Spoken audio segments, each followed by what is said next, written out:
الشيطان الرجيم بسم الله الرحمن الرحيم ثم الصلاة والسلام على رسول الله اللهم صل على محمد وعلى آل محمد وسلم فقلت استغفروا ربكم إنه كان غفار يرسل السماء عليكم مدرار ويمددكم بأموال وبنين ويجعل لكم جنات ويجعل لكم أنهار ففهمنا على سليمان وكل أعطينا حكما وعلما وسخرنا مع داود الجبال يسبحنا والطير وكنا فاعلين يا من لا يحتاج البيان تفسير حاجة كثيرة وأنت بنا بصير فاقضها لنا يا قاضي الحاجة ويا مجيب الدعوة يا رب العالمين اللهم آت النفس تقواها وزكها أنت خير من زكاها أنت وليها ومولاها. مستمعي الكرام, assalamu alaikum wa rahmatullahi wa barakatuh. Au nom d'Allah, le tout miséricordieux, le très miséricordieux, priez et salut sur le saint prophète Mohammed sallallahu alayhi wa sallam, sa famille, ses fidèles compagnons et tous ceux qui suivront ses pas jusqu'au jour de la résurrection. Amen. Est-ce qu'il n'y a de Dieu hormis Allah que Mohammed sallallahu alayhi wa sallam est son envoyé et son messager. Alhamdulillah, alhamdulillah, alhamdulillah, rabbil alamin. Nous rendons grâce à Allah subhanahu wa ta'ala qui nous a prêté le souffle de vie et qui nous a compté du nombre des vivants. Combien sont-ils ceux avec qui nous étions du nombre des vivants la semaine dernière et qui aujourd'hui en ont déjà perdu la vie? Et combien sont-ils n'ont pas perdu la vie mais qui en ont perdu la santé? Combien sont-ils n'ont pas perdu la vie ni la santé mais ont perdu leur liberté? Ils sont plus libres de leur mouvement. Nous n'avons pas perdu notre liberté. La santé y est toujours et nous sommes toujours du nombre des vivants. Alhamdulillah, quoi de mieux que de rendre grâce à Allah subhanahu wa ta'ala. Nous sommes de retour, Inch'Allah, pour un nouveau numéro. Et vous le savez déjà, nous l'avons annoncé, nous sommes dans le mois de Safar, le mois qui précède le mois de Rabi'ul Awwal. Ça veut dire dans quelques semaines, dans quelques jours, nous allons commencer par entendre parler, où on aura les informations sur le saint prophète Mohammed sallallahu alayhi wa sallam.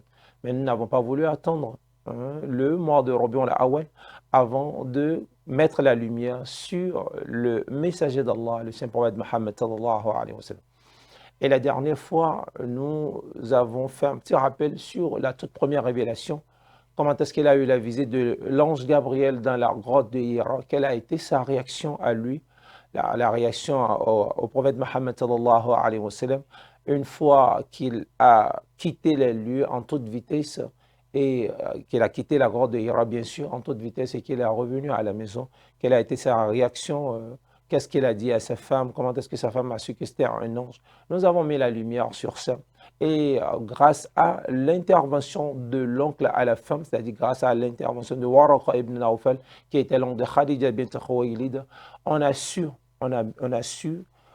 fini par savoir, Inch'Allah, c'était quoi ce qui tourmentait, pour ne pas dire qui troublait le saint prophète Mohammed sallallahu alayhi wa sallam. Alors c'est Waraqa ibn Nawfal qui a été la toute première personne à avoir annoncé au saint prophète Mohammed sallallahu alayhi wa sallam: tu es destiné à un grand avenir.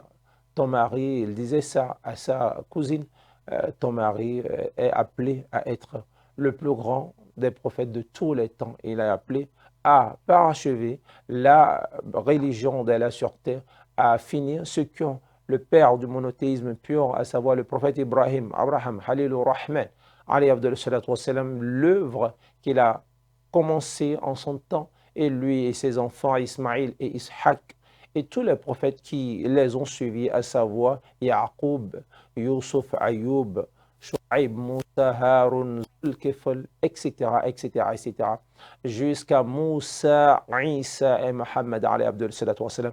Il est celui qui a appelé à mettre la lumière, à révolutionner, Inch'Allah, le monde entier, commençant par la péninsule arabique, dans le monde arabe, et porter très loin le message divin. Et voilà, mais que la mission ne lui sera pas facile, puisque au sein de son propre clan, au sein de sa propre famille, les choses ne seront pas telles qu'il aurait souhaité, c'est-à-dire on lui mettra les bâtons dans les roues.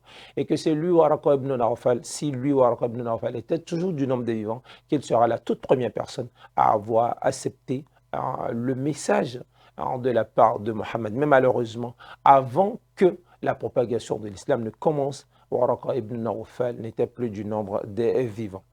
Bien, le prophète Mohammed sallallahu alayhi wa sallam, après cette visite surprise qu'il a eue dans la grotte de Hira, et qu'il a informé sa chère et tendre épouse Khadija bint Khuwaylid, qu'il a rassuré qu'il n'était pas du tout un du nombre des possédés, puisque à l'époque, exactement, dans la ville de la Mecque, les gens ont commencé à se moquer de lui, bien sûr.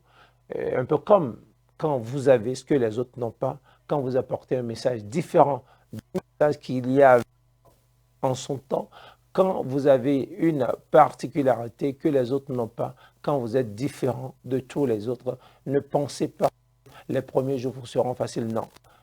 Ceux qui sont décalés en savent quelque chose, ceux qui sont uniques en leur genre en savent quelque chose.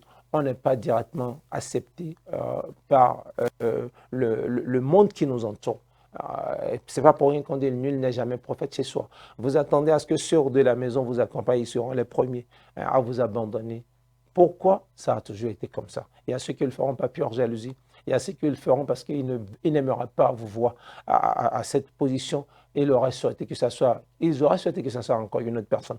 En un mot, le prophète Mohammed sallallahu alayhi wa sallam n'a pas eu le soutien de son clan, de sa famille. La toute première personne à avoir accepté le message divin, à accepter la prophétie de Mohammed sallallahu alayhi wa sallam, c'est bien évidemment sa femme Khadija. Khadija bint Khuwaylid a été la toute première personne à avoir accepté la foi, hein, Inch'Allah, dans ce qui fait de Khadija bint Khuwaylid la première personne à avoir accepté le monothéisme pur, subhanallah, dans le groupe des femmes. Hein. Ensuite, ses enfants. Justement, parlons de ses enfants. Le prophète Mohammed sallallahu alayhi wa sallam, avec Khadija, a eu 6 enfants. Le prophète en a eu 7 au total, mais les 6 premiers sont les enfants de Khadija bint Khuwaylid, puisque le prophète est resté uniquement avec Khadija jusqu'à la fin de sa vie. Ce n'est qu'après la disparition de Khadija que le prophète Mohammed sallallahu alayhi wa sallam, 3 ans plus tard, s'est remarié. Nous allons revenir sur ce dossier, le dossier des femmes du Saint prophète Mohammed sallallahu alayhi wa sallam, le mariage de chacune d'entre elles. Comment se fait-il qu'il est resté uniquement avec Khadija durant tout ce temps et que le peu de temps qu'il a eu à passer à Médine, c'est ce temps-là qu'il a eu à épouser d'autres. Pourquoi il n'avait pas fait avec Khadija? Pour répondre à ceux-là qui disent votre prophète, le prophète Mohammed sallallahu alayhi wa sallam avait beaucoup de femmes. Si vous ne connaissez pas, demandez, on vous l'expliquera. Quelqu'un qui a passé 25 ans de sa vie, quelqu'un qui a passé 25 ans de sa vie sur dans les 63 ans, 25 ans de sa vie après mariage du monstre avec une seule femme. Et ce n'est qu'après le décès de cette dernière qu'il a pensé, 3 ans encore plus tard, ce n'est pas au lendemain en même temps, 3 ans plus tard, qu'il a maintenant épousé d'autres femmes. Pourquoi il n'avait pas fait quand il avait comment on appelle ça, il avait encore cette capacité. Donc, il y a une information cachée là, laquelle, lorsque nous serons sur le dossier des femmes du Saint prophète Mohammed sallallahu alayhi wa sallam, nous allons en parler. Retenons simplement que Khadija bint Khuwaylid a été la toute première personne à avoir accepté le message de son mari, puisqu'il a cru au Saint prophète Mohammed. Elle a cru, je m'excuse, au Saint prophète Mohammed, faisant d'elle la toute première personne à avoir cru. Ensuite, au sein des hommes, ce n'est rien d'autre que, bien avant les hommes, en dehors de Khadija bint Khuwaylid, il y a ensuite maintenant ses filles, à savoir Zaynab bint Mohammed, il y a Ruqayya, Kulthum, Fatima. Ce n'est qu'après ces 4-là, donc les 4 filles du Saint prophète Mohammed, ajoutées à leur mère, les 5 premières femmes à avoir embrassé l'islam. Ensuite, nous avons maintenant Fatima bint Asad, qui n'est rien d'autre que la mère de Ali ibn Abi Talib, la mère de Jafar, la mère de Aqil, ses cousins bien sûr, donc la femme de son oncle a été la deuxième personne en dehors de Khadija et de ses filles à embrasser l'islam. Ensuite, il y aura le tour de Lubaba bint al-Harith, l'une des femmes des oncles du prophète Mohammed sallallahu alayhi wa sallam, la personne de Al-Abbas, la femme d'Al-Abbas a été la deuxième personne à avoir embrassé l'islam, après Khadija et ses filles, et après qui déjà? Fatima bint Asad. Maintenant, pour ce qui est des hommes, la toute première personne, le premier homme à avoir, homme masculin bien sûr, pas homme dans le cadre général, à avoir embrassé, à avoir accepté la foi des mains de Mohammed, à avoir écouté Mohammed, à l'avoir suivi point par point, c'est Abu Bakr Siddiq radiyallahu ta'ala anhu. Voilà un grand calife à qui nous demandons miséricorde, Inch'Allah. Nous demandons à Allah subhanahu wa ta'ala de lui faire miséricorde. Parce que Abu Bakr Siddiq radiyallahu ta'ala était un ami du Saint prophète Mohammed sallallahu alayhi wa sallam. Il l'a soutenu, il ne l'a jamais laissé. Il a cru en lui aux premières heures. qui plus tard il est appelé Siddiq, Abu Bakr Siddiq radhiyallahu ta'ala anhu. En dehors de Abu Bakr, et ce n'est que Abu Bakr ensuite qui va porter l'information vers ses amis à lui, parce qu'il est célèbre, c'est un grand monsieur, c'est un riche, très célèbre dans la ville de la Mecque. Il a porté l'information vers Abdurrahman ibn Auf, porter l'information vers Osman ibn Affan, porter l'information, etc., vers d'autres personnes influentes et qui ont fait que petit à petit, le saint prophète Mohammed ne s'est plus retrouvé seul. Il a commencé par avoir une, deux, trois. C'est vrai qu'au début, ça n'a pas été facile, ça a été très, très, très, très difficile. On lui a rendu la vie très difficile. Et pour trouver la toute première personne à accepter la foi, ça n'a pas été non plus facile. Mais grâce à Allah subhanahu wa ta'ala, parce que Allah en a décidé, et ce qu'Allah subhanahu wa ta'ala a décidé se fera coûte que coûte, qu'importe la version que les mécréants ont pour ça, le message devait passer. Le prophète Mohammed devait passer son message et il faut que ce message passe. Allah subhanahu wa ta'ala a soutenu son prophète, il ne l'a pas abandonné.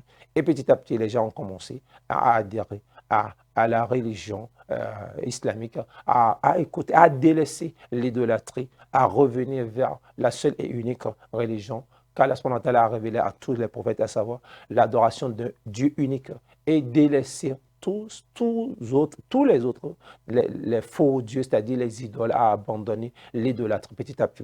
Donc, parlons maintenant exactement des hommes. Nous avons aussi Zayd ibn al-Haris qui a été aux premières heures, Inch'Allah, de la conversion de ceux-là qui ont cru au saint prophète Mohammed sallallahu alayhi wa sallam.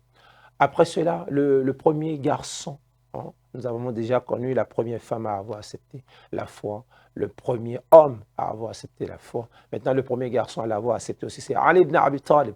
Ali ibn Abi Talib, qui à l'époque avait 10 ans et était le cousin au saint prophète Mohammed et qui sera encore plus tard le gendre du prophète Mohammed puisque c'est lui qui a fini par épouser la fille de Mohammed, Fatima, la seule et unique qui est restée jusqu'au décès de Mohammed, puisque nous l'avons dit dans les épisodes précédents, que Mohammed avait perdu tous ses enfants de son vivant. Justement, parlant du fait qu'il ait perdu tous ses enfants de son vivant, ça aurait été vous et moi, c'est sûr qu'on serait amené ou poussé à aller vers le fétichisme, parce que qui aimerait bien avoir des enfants et les perdre de son vivant? Retenez que Mohammed sur ses enfants, les 7 qu'il a eus, il en a perdu 6 de son vivant. Alors, quand on dit que nous suivons le messager d'Allah, sallallahu alayhi wa sallam, essayons de voir ce qui a été son comportement face aux épreuves de la vie. L'homme ne peut pas échapper aux épreuves de la vie parce que c'est là que beaucoup d'entre nous perdent la foi. Lorsque les épreuves arrivent, la foi disparaît. Et pourtant, c'est la raison pour laquelle on nous a perdu la foi. Parce qu'il y a un certain nombre de choses que nous ne comprenons pas. Il n'y a que le législateur, il n'y a qu'Allah subhanahu wa ta'ala qui comprend. Et il a dit dans le Coran, لا يكلف الله نفسا إلا وسعها لها ما كسبت وعليها ما اكتسبت. Allah n'impose à aucune âme une charge supérieure à sa capacité. Ce qui nous arrive, c'est parce que nous avons la capacité de l'accepter, que cela nous arrive. Et quand ça arrive à un croyant, le croyant accepte. Il ne va pas chercher de médiateur, il ne va pas chercher un bouc émissaire, il ne délaisse pas la foi. C'est en cette genre de période que l'on réitère sa foi à son Créateur, montrer qu'on est solide. C'est vrai que personne ne souhaite des épreuves qui dépassent notre foi, mais quand ça arrive, qu'est-ce que nous pouvons faire? Absolument rien. C'est d'accepter notre destin et d'attendre qu'Allah puisse nous aider. Parce qu'il a dit dans le Coran, Innamal usri yusra, à côté de la difficulté, il y a certes une facilité. Lorsque vous êtes dans les problèmes, soyez sûr que les beaux jours arrivent. Ce n'est pas pour un qu'on dit après la pluie, le beau temps, les beaux jours arrivent. Il suffit simplement de savoir comment tenir le coup et ne pas abandonner. Et Inch'Allah, vous verrez qu'après les épreuves, viendra le bon moment. Donc, le prophète Mohammed sallallahu alayhi wa sallam, ses filles et le maman, bien sûr. Ensuite, Fatima bin Asad et le Baba bint al-Harith du côté des hommes. Abu Bakr Siddiq radhiyallahu ta'ala anhu, Zayd ibn al-Harith, Ali ibn Abi Talib, le gendre et le cousin du saint prophète Mohammed sallallahu alayhi wa sallam qui a épousé Fatima. Alors, petit à petit, les hostilités ont commencé dans la ville de la Mecque, puisqu'il était seul, isolé, il n'y avait personne. Mais on voit qu'autour de lui, les fertiles ne font que grandir petit à petit, petit à petit. Et ils ont leur centre, la maison dans laquelle Beit al-Arqam dans laquelle ils se retrouvaient pour apprendre la nouvelle religieuse, c'est-à-dire les amener à abandonner l'idolâtrie et à écouter le message divin, à refaire le foi, à se conformer maintenant à la demande d'Allah subhanahu wa ta'ala. Donc dans la maison d'Al-Arqam, on a remarqué que le nombre a commencé par augmenter petit à petit, petit à petit. Et qu'est-ce que les mécroyants ont fait? Les mécréants, les polythéistes, qu'est-ce qu'ils ont fait? Ils ont cherché à identifier ceux-là qui écoutaient le message divin de la part du Saint-Prophète Mohammed pour leur rendre la vie dure, très dure. La Mecque à l'époque était devenue invivable. Les gens ne pouvaient plus vivre dans cette atmosphère. Pourquoi? Parce qu'ils se sentent en danger, ils se sentent menacés. C'est comme si, sur une population de 1 million, vous êtes 20.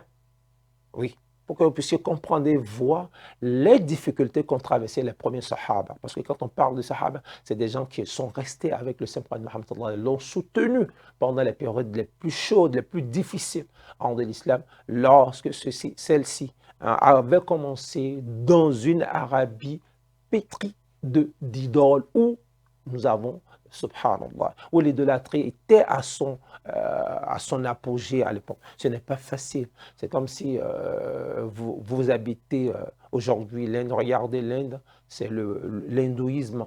Et ils sont plus de 1 milliard dans ce pays, dans ce pays, et vous n'êtes que entre 1 milliard, vous n'êtes que 10 millions à avoir choisi de ne pas suivre le bouddhisme et choisir la religion authentique, à savoir l'islam. Vous imaginez comment est-ce que les autres vont vous rendre la vie difficile, la tâche très difficile. Oui, c'est ce qui se passe avec nos frères aujourd'hui. Et nous demandons à Allah de bien vouloir les protéger et de rehausser leur foi parce que ce n'est pas facile. Lorsque vous êtes une minorité au sein d'une majorité, cette majorité vous rend la vie très, très, très, très difficile. Et c'est ce que les Mécois, les polythéistes mécois, les mécréants ont fait aux premiers musulmans. Donc la vie devenait invivable. Et qu'est-ce que les Sahaba, les compagnons du Saint-Prophète Mohammed se sont mis, ont commencé à se plaindre au prophète Mohammed qui lui a dit: vous allez devoir patienter parce que nous sommes en nombre inférieur. Nous n'avons pas encore la force. Comment 10 personnes ou 20 personnes peuvent lutter contre 1 million de personnes? Ce ne sera pas facile. Ce sera vraiment très, très, très, très difficile. Alors le prophète Mohammed ne fait que leur demander de patienter, que ça vient. Mata nasrullah, à quand la victoire? À quand la victoire? Ala inna nasrallah qarib. Certes, la victoire est proche, de patienter, de ne surtout pas perdre la foi, parce que ce n'était pas du tout facile. Être isolé par tout le monde, ne pas vouloir les voir dans la ville, ce n'était pas facile. Mais les difficultés ne faisaient que grandir. Étant donné que ces difficultés, au lieu de diminuer, ne font que grandir, le prophète Mohammed a demandé à une partie de ses sahaba de quitter la Mecque pour, où vous savez, pour l'Afrique, subhanallah. Oui, l'Afrique aussi a joué un grand rôle, Inch'Allah, dans la propagation de l'islam.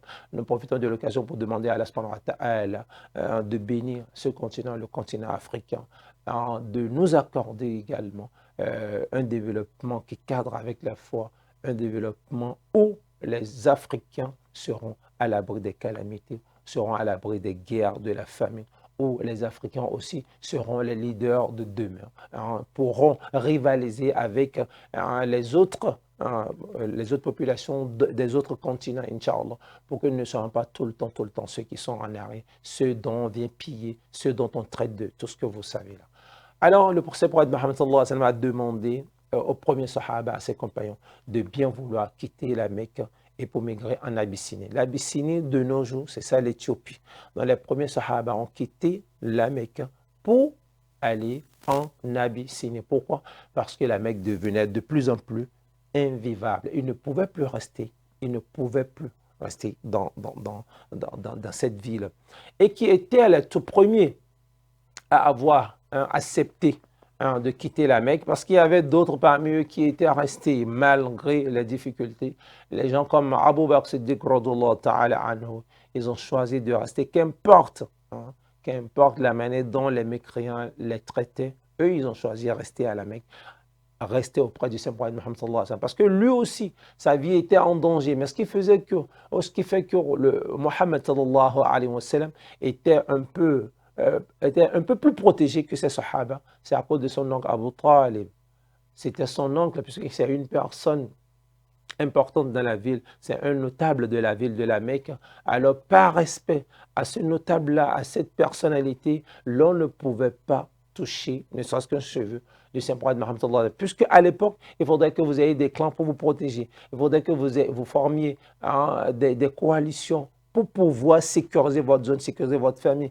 Et les notables de la ville de la Mecque, c'est-à-dire ceux-là, quand ils partent, tout le monde écoute, eux, leur sécurité était assurée. Donc, le prophète Mohammed sallallahu alayhi wa sallam était sous tutelle de Abi Talib, ce qui faisait qu'on ne pouvait pas, on le provoquait, on l'insultait, on lui disait des paroles. Il a été traité de posséder de malade mental. Lui, allez regarder la sourate al-Qalam, Coran chapitre 68, la sourate al-Qalam, vous allez voir là où Allah subhanahu wa ta'ala dit non, ba'da l'isti'aza wal basmala, non, wal qalam wa ma yasturun.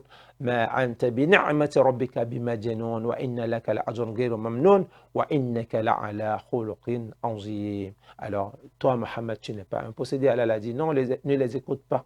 Ne les écoute pas. C'est toi qui as le plus bon caractère. Et tu as une récompense continuelle dans la Sourate Al-Qalam qui représente la deuxième révélation au Saint-Prophète Mohammed sallallahu alayhi wa sallam. Puisque la première, c'est la Sourate Al-Alaq, celle que nous avons expliquée au dernier numéro, le Coran chapitre 96. Al-Alaq, c'est la toute première, les 5 premiers versets de cette sourate étaient la toute première verset au Saint-Prophète Mohammed sallallahu alayhi wa sallam avant que Allah ne lui révèle la Sourate Al-Qalam, Coran chapitre 68. Inch'Allah, Allah le rassure de ne pas écouter les mécréants, de ne pas chercher à suivre le plan diabolique parce qu'il sera en train de planifier pour pouvoir, comme on appelle ça, l'éliminer et de ne pas avoir peur. C'est qu'Allah était avec. Donc, le prophète Mohammed sallallahu alayhi wa sallam avait la protection de son oncle Abu Talib, ce qui fait qu'on ne pouvait pas l'agresser directement. Et je me souviens bien que ce sont ces insultes, ce sont ces dénigrements qu'il a subi le Saint-Prophète Mohammed sallallahu alayhi wa sallam qui a amené son oncle Hamza ibn Abdul Muttalib, oui, l'oncle du prophète Mohammed sallallahu alayhi wa sallam, communément appelé Asadullah, le lion d'Allah sur terre, subhanallah. Ce sont les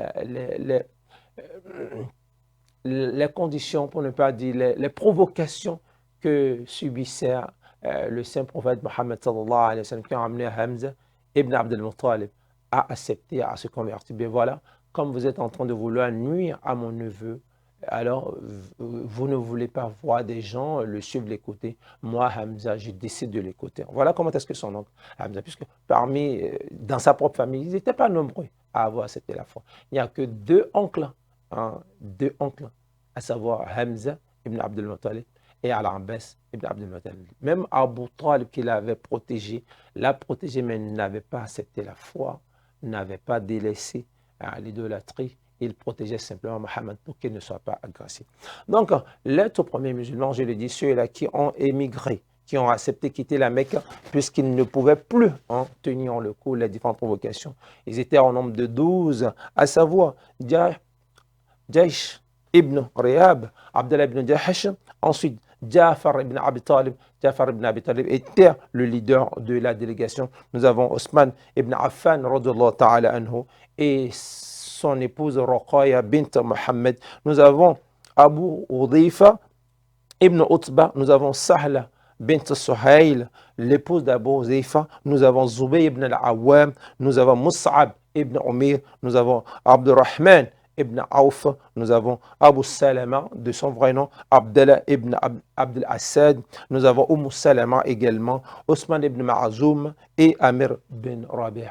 Ce sont les 12 personnes qui avaient accepté à l'époque quitter la Mecque, puisque la première liste des migrants rapportée par Ibn Israq comprenait du moins 11 hommes, 11 hommes et 4 femmes. Ils étaient au nombre de 11 hommes. Par 12, 11 hommes et 4 femmes. Ce qui fait au total 15, ce sont les 15 premières personnes à avoir accepté de quitter la Mecque parce que les provocations devenaient de trop, les agressions devenaient de trop, les dénigrements devenaient de trop. Il fallait protéger leur foi, il fallait sauvegarder leur foi.